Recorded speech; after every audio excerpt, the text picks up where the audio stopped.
So since the Switch came out, the 3DS has taken more and more of a backseat to now where it's not even in the car anymore. Nintendo recently announced that they won't be doing any more repairs on the 3DS as they can't even get the parts apparently to do that. And even before then, we heard that they were stopping production on it. We had that run of like 2DS XL systems that were $100 through Walmart, and it did seem pretty obvious that that was like their last run of hardware that they had left in the warehouses or anything, and they were just moving on to the Switch completely. It makes sense. The Switch is their most successful system now and will most likely overtake the Wii possibly this year, but that does kind of make me think a bit about the 3DS's future and it actually becoming difficult to find. And I wanted to talk about that today. And also, I had a new 3DS XL here that isn't working. It's one that I've had as I have a couple of different systems and lots of units that I had when we were doing different repairs for stores that I've been meaning to go back to and check out to see if it is something that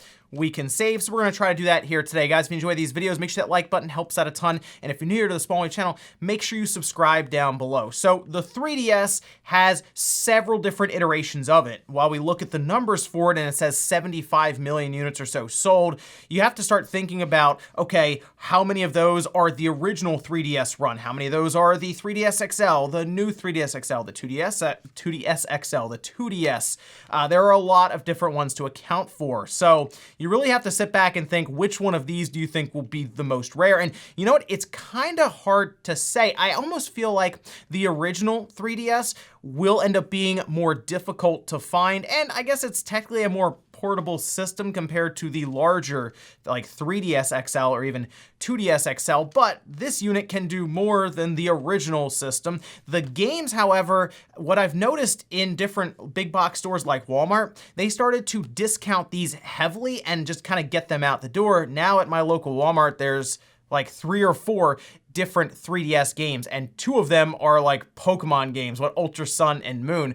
Otherwise, the selection's kind of empty. That, and if you look around at different GameStops and other secondhand stores where they'll sell these used, a lot of times it doesn't even have the box art in the case. You just kind of have the cartridge itself. So there's most likely going to be a market, obviously, for the 3DS systems in a couple of years, but there'll also be a market for complete in-box 3DS games. I think now is a great time to start looking around and kind of get your collection sorted out, or if you're looking to build a complete 3DS collection, you definitely want to start now before those prices start going up. So this unit we're going to try to save today is a new 3DS XL, and when I took a look at it, obviously it's kind of scuffed up here. A lot of these we would get in lots, or they would come in through trade-in and they'd get less because it's all messed up in some way. This one, for I remember, does not actually turn on. You'll go to power it on and then the little light will kick off because it's not able to post completely. And what you'll want to do in this situation is you want to get it into like a dark room, try to power it on and see if either of the screens blink. And if one blinks and the other one does not, that'll tell you which screen is the problem. In this one, the bottom screen would blink and then the top screen would not. So that tells me that there is some sort of issue with the top screen. Now, I did mention for a minute that Nintendo was repairing these systems and now they are not looking to do so because of parts. I will tell you now, the 3DS system is one of the most disposable systems I've ever seen.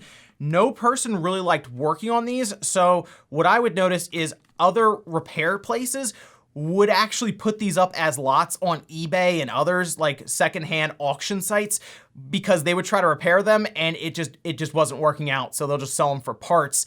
And a lot of that has to do with the top screen itself being the biggest pain in the world to repair. So what I would notice would happen is a lot of 3DS systems would come in on trade that were damaged in some way for the top screen. And other times people would tell me they just threw the whole thing out because they weren't going to deal with it, which tells me that there are probably a lot of systems that were just thrown out or destroyed or not even dealt with out of that like 75 million or so, especially since a lot of kids would end up with different 3DS systems for Christmas or any of that, and they weren't exactly nice to the systems all the time. And you can see when you open this, it is already looking a bit complicated for a lot of different people, but the biggest issue you would run into is up here where the screen plugs in. It would have to plug into both sides of the board, and then you also have to run a cable underneath here for the antenna. So we had 3 different ribbon cables that had to spin around, go through a metal cylinder to add support, and then you had to get the wire right here through all of that. Essentially, when you started working on the top screen,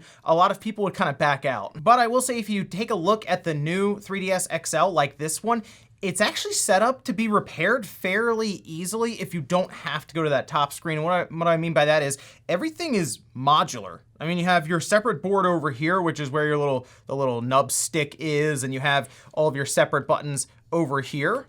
So you can just replace that entire power board where the battery is if there's water damage and it's not affecting this. You can just change this out. The card slot is its own board, which is way better than what I had to deal with the 3DS, where I would actually have to desolder this and put a new one down if somebody damaged the cards, like put the cartridge in upside down and just kind of jam it in there. The stick itself, the little analog sliding stick, is separate. The SD card slot is separate. So the fact that this is so modular is awesome when it comes to having to repair it. The one thing you would have to desolder, though, would be something like the charge port here, but even that was pretty easy. Now, my hope with this is that maybe it was worked on in the past, because it does look like these screws have been taken out before, and when it was going back together, the top screen just wasn't reseated correctly. That happens a lot. In fact, in some of these different large repair, like as-is lots that I would find online, there would either be water damage, the charge port would be mangled beyond like belief, or something inside was not seated correctly, and like 9 times out of 10,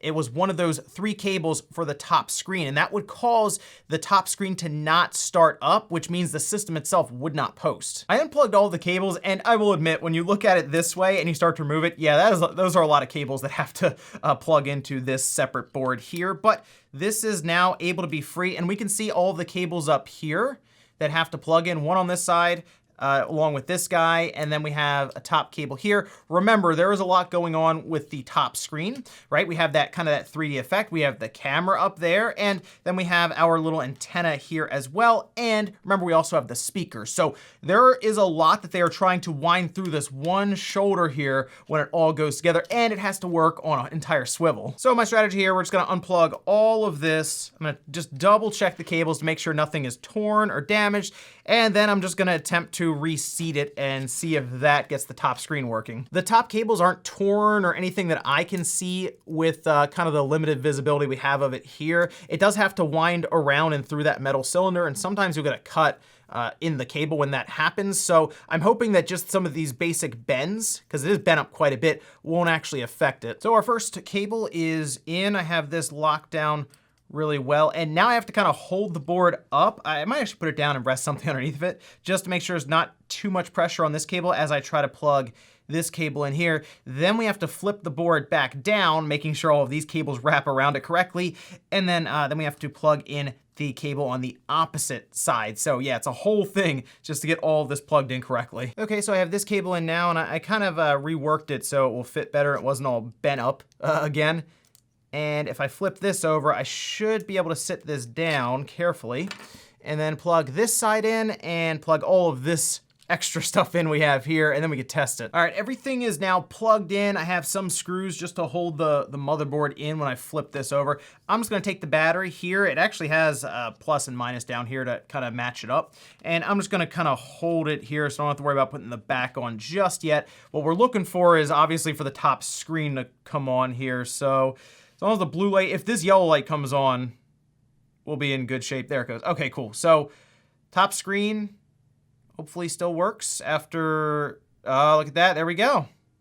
Okay, so it now posts, we have the top screen. It looks like it actually has to still go through the setup process. Maybe it was wiped or something wherever it was before this, but it's looking pretty good. I'm gonna put the rest of the screws in the back, and I guess I'll go through the setup process to make sure the touchscreen works. So as intimidating as something like a new 3DS XL may look on the inside, there are actually some parts of it that you can fix without too much trouble. Like certain parts of it, there's no soldering involved. As an example, if the analog stick is broken, like ripped off even, you can replace that without too much trouble. You have to do a few screws, you have to deal with some of the clips you gotta be careful with, they're pretty small and sound delicate, but otherwise it's not too bad and it's completely modular. So that, the power board, the SD card slot that can be messed up, even the game card slot on some of these new 3DS XL systems is more or less unscrewing it, plugging it in, and then screwing it back together. In fact, I would actually say that for the most part, the new 3DS XL is easier to work on than the older 3DS XL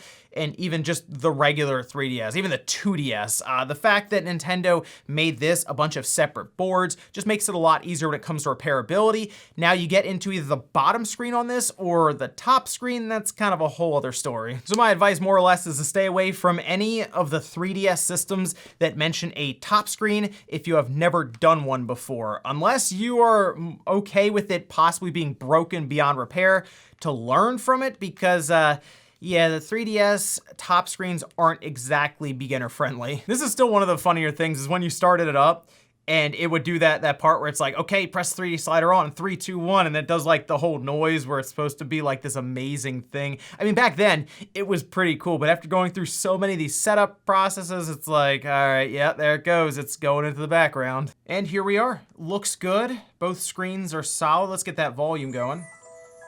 Yep, speakers work great. Oh, let's put a game in really fast. I have Persona Q2 right here. Just want to double check to make sure it reads games all right. And then I think we're pretty much good to go after that. There's Persona Q2.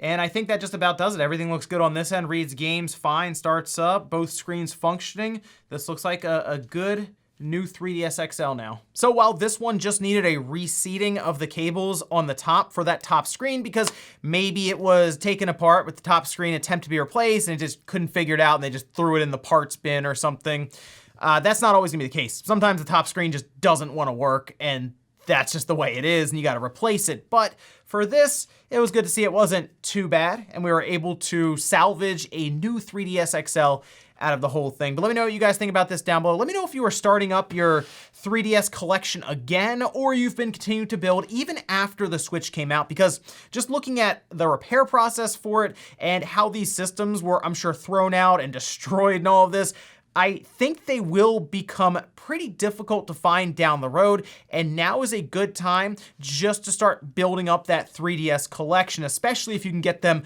complete in the box. Thanks guys for watching, and I'll see you next time.